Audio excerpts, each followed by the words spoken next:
로마서 10장 소개합니다. 로마서 10장은 그 유명한 10장 17절에 믿음은 오직 들음에서 나고 들음은 그리스도의 말씀에서 난다. 그러니까 1장이 오직 믿음으로 이런 이신칭의의 중요한 그 원칙론을 소개를 했다라면 로마서 10장에서는 그 믿음이 어떻게 만들어지는가, 바로 외적인 그 질서 속에서 그 믿음은 성경 말씀을 배우고 사랑하는 것으로부터 출발된다라고 이렇게 소개합니다.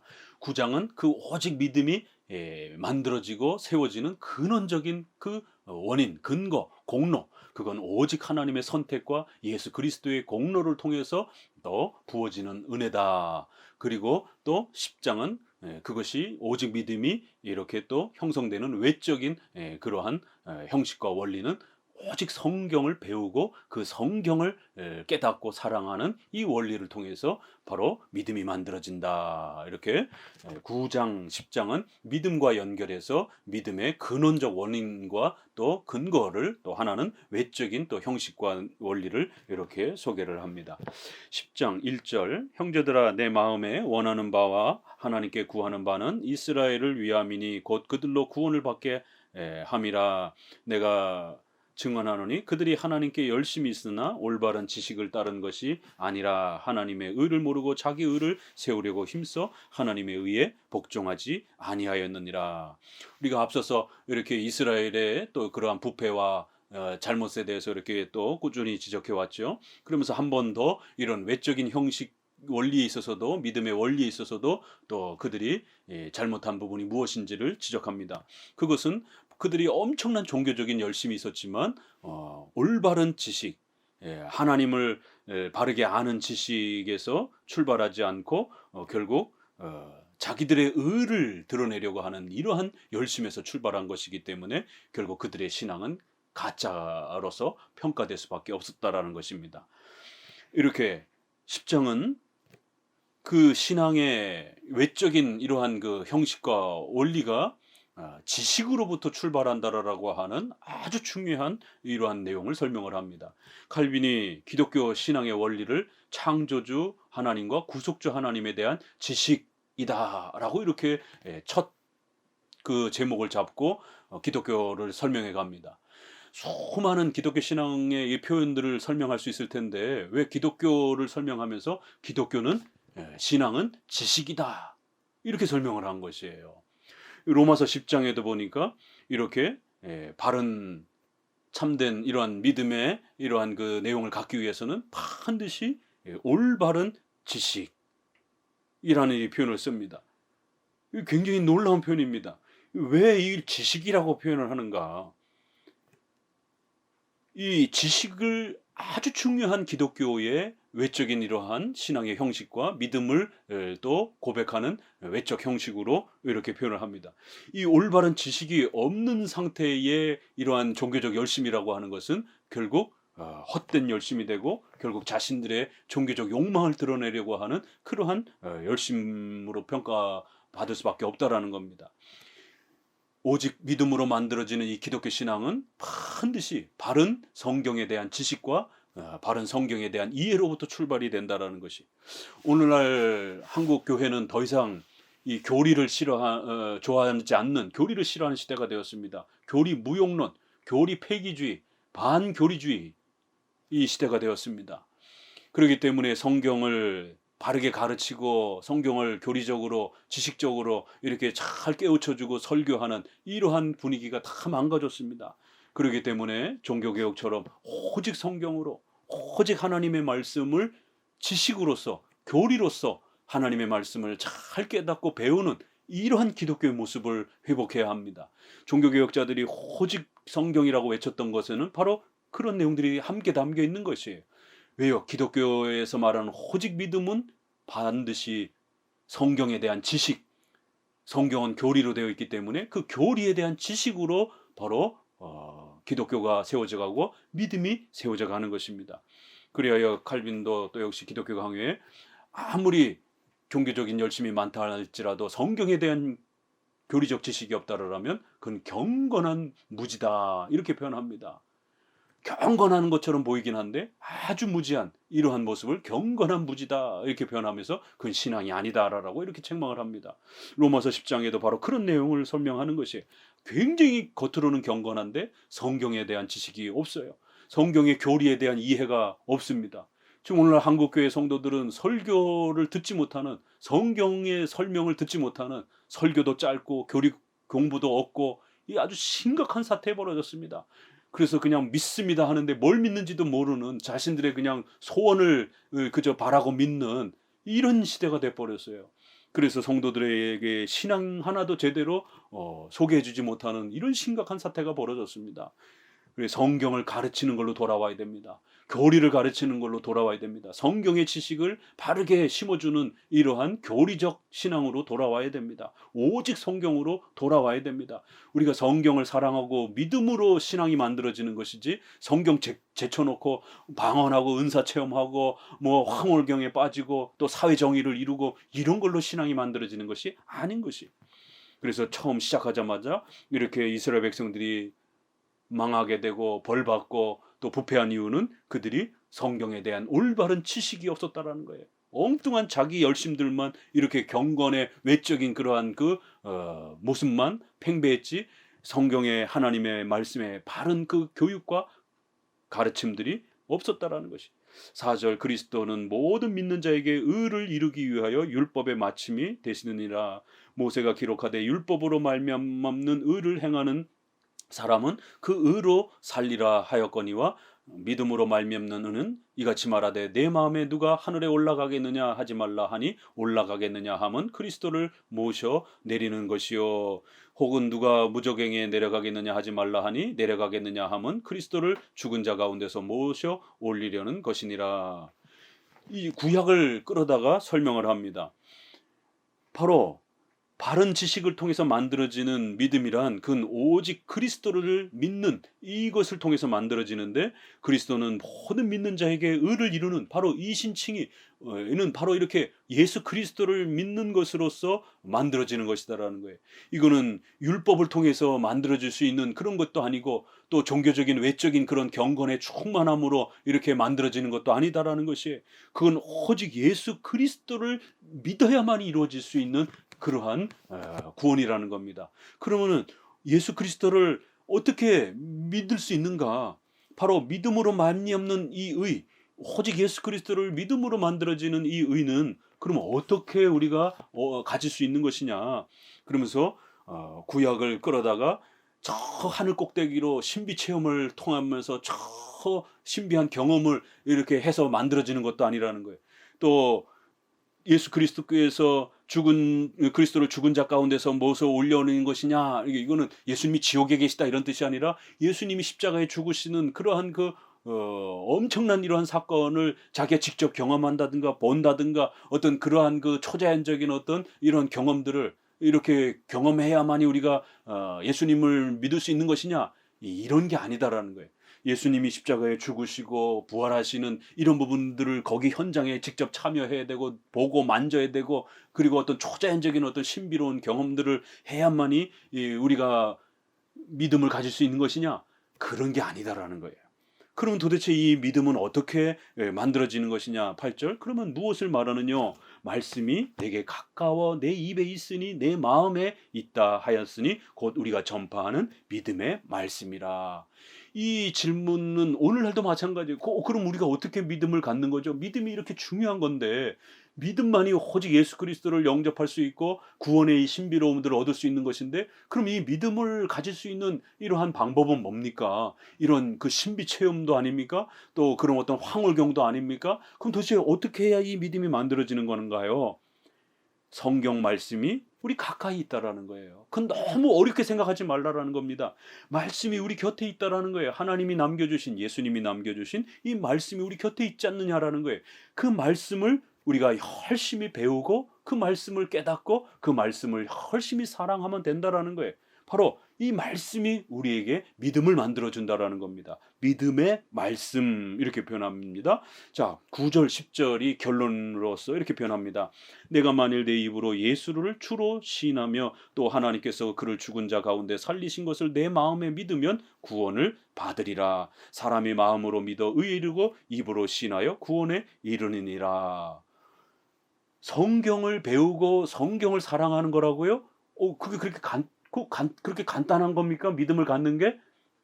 뭐 대단한 어떤 희생을 해야 되고 대단한 어떤 선행을 해야 되고 엄청난 종교 체험을 해야 되고 이런 거 아니에요? 그렇게 간단합니까? 네, 간단한 겁니다. 바로 성경을 열심히 배워서 여러분의 입으로 그 성경에서 가르치는 예수 그리스도를 신하고 인정하라는 것이에요. 그리고 그 성경에서 가르치는 예수님이 우리의 죄 때문에 죽으시고 부활하셨다라는 것을 여러분의 마음속에서 진실히 성실하게 신실하게 거짓됨 없이 그렇게 받아들이라는 거예요. 믿으라는 거예요. 그러면 구원의 역사가 일어난다라는 겁니다. 두 가지, 마음으로 성경에서 가르치는 예수님을 받아들이고 입으로 고백하라는 것이에요. 또 10절에서 다시 한번 거꾸로 소개를 하면서 마음으로 믿어 의에 이르고 입으로 시인하여 구원에 이릅니다. 같은 표현인 겁니다. 이렇게 성경을 열심히 배우고 성경을 사랑하고 성경에서 가르치는 그 예수님을 받아들이고 인정하라는 것이에요. 신비 체험을 하고 막 꿈속에서 예수님을 보고 뭐 이런 게 중요한 게 아니라는 겁니다. 성경이 가르치는 그 예수님을 열심히 배우고 성경이 가르치는 그 예수님에 대한 교리들을 열심히 이해하고 깨달으라는 것이에요. 그리고는 마음속에서 그 깨달은 하나님의 말씀을 사랑하고 그 예수님을 받아들이고 의지하라는 것이에요. 그리고는 여러분의 신앙의 고백을 통해서 예수님을 믿겠습니다라고 고백하고 또 교회적 또 질서 속에서 또 세례를 받기 위해서는 또 이렇게 공적인 그런 고백을 하면 된다라는 것이에요. 그러면 구원의 역사가 이루어진다라는 거예요. 이게 간단한 것 같지만 그렇게 쉽지 않습니다. 악한 자는 이 성경을 깨닫지도 못하고요. 또 성경에서 말씀하시는 예수님의 이러한 구원의 사역들을 받아들이려고 하고 인정하려고 하지도 않습니다. 자기가 죄인이라는 사실을 받아들이지도 않습니다.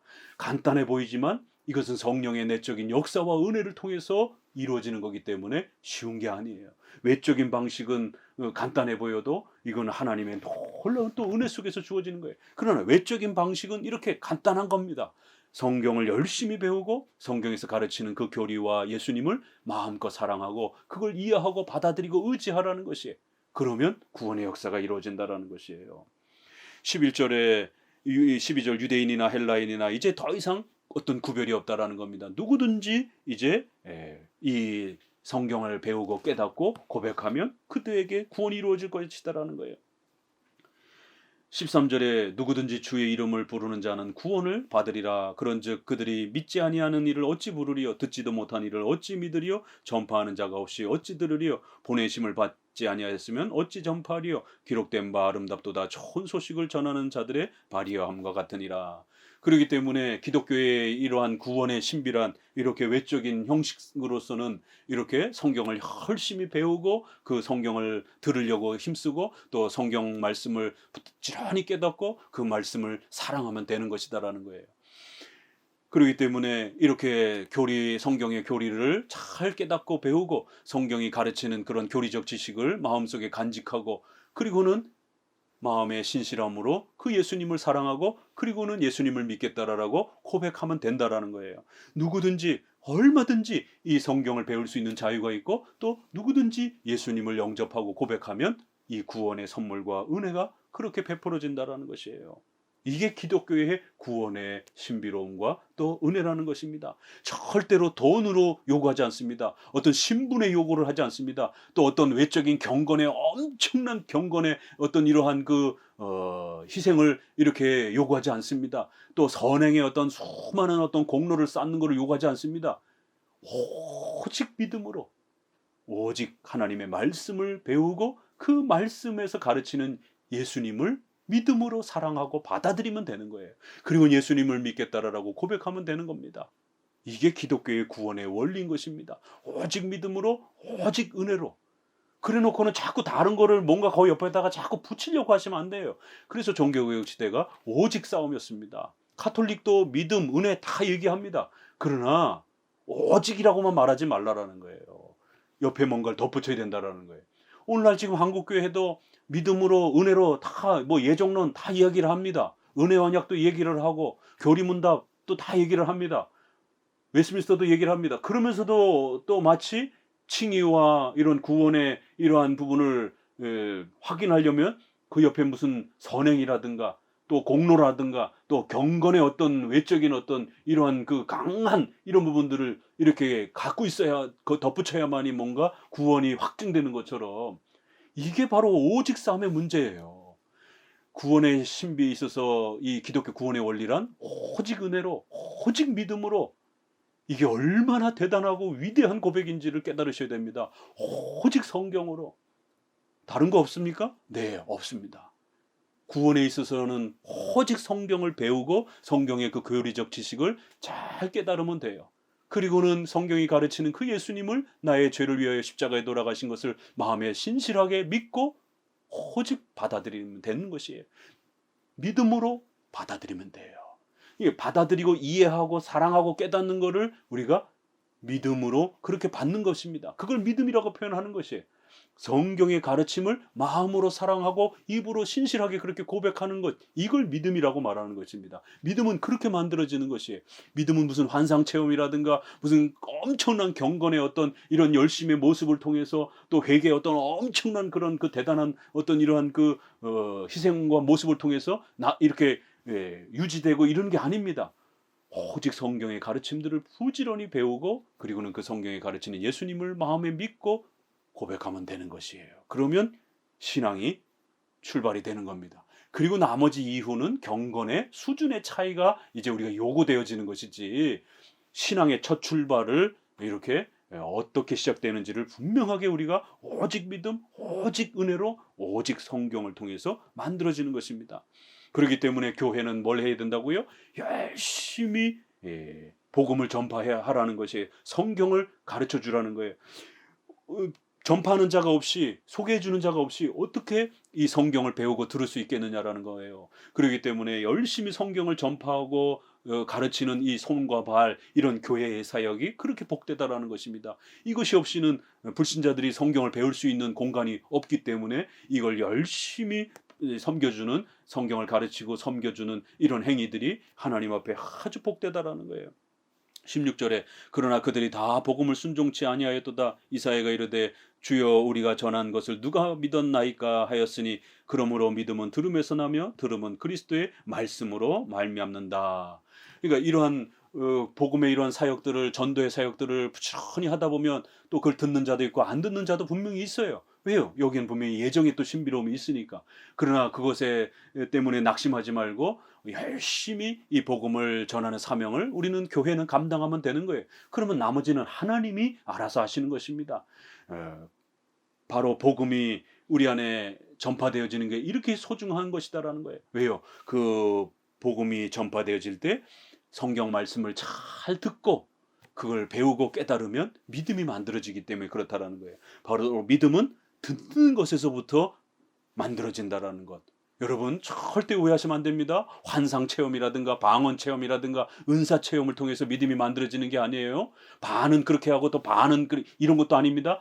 오직 믿음은 듣는 것에서부터. 듣는다는 건 뭘 듣는 거예요? 하나님의 말씀을, 성경의 지식을, 교리적 지식을, 하나님의 말씀을 부지런히 듣고 배우는 겁니다.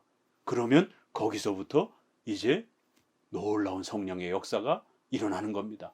그래서 개혁교회 목회자들은 다른 거 기대하지 마시고 다른 거에 의존하지 마시고 열심히 온 힘을 다해서 히브리어 헬라어 공부해서 열심히 성경을 강해하고 성경을 바르게 가르치는 데 온 힘을 기울이면 되는 겁니다.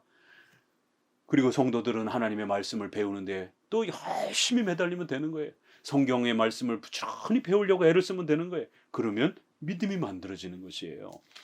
자, 이렇게 믿음의 신비로운 비밀을 이렇게 설명을 하면서 외적인 이러한 구원의 질서와 관련해서 이 놀라운 구원의 역사들이 어떻게 외적으로 또 펼쳐지고 만들어져 가는지를 10장에서는 외적인 믿음의 형식적 질서를 소개하고 있습니다. 그래서 믿음은 반드시 하나님의 말씀을 배우고 익히는 바로 이러한 방식을 통해서 만들어져 가기 때문에 교회는 열심히 성경을 가르치고 설교하고 성도들은 이 말씀을 통해서 소개되는 그 교리적 지식을 부지런히 배워가는데 온 힘을 쏟아야 된다는 거예요.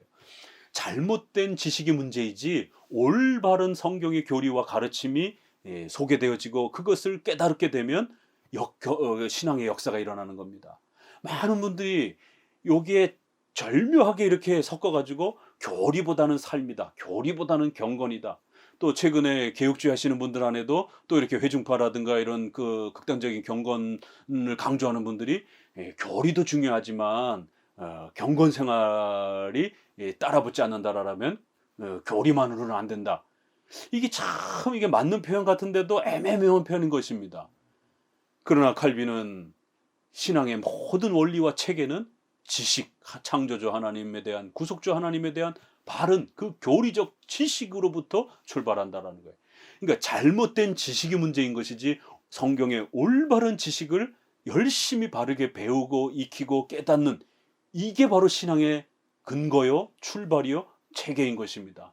그러면 교리만 갖고는 안 되고 이런 말에는 어떤 뉘앙스가 담겨 있느냐면 아무리 올바른 교리를 할지라도 그거 반 외에 나머지 인간의 어떤 경건한 어떤 또 경건의 행위들이 또 인간의 어떤 선행에 대한 어떤 그런 의지적인 어떤 행위들이 또 어떤 종교적인 어떤 열심들이 이 교리적 지식에다가 덧붙여짐으로 인해서 함께 혼합적으로만 이런 느낌이 드는 겁니다. 그런 표현들이.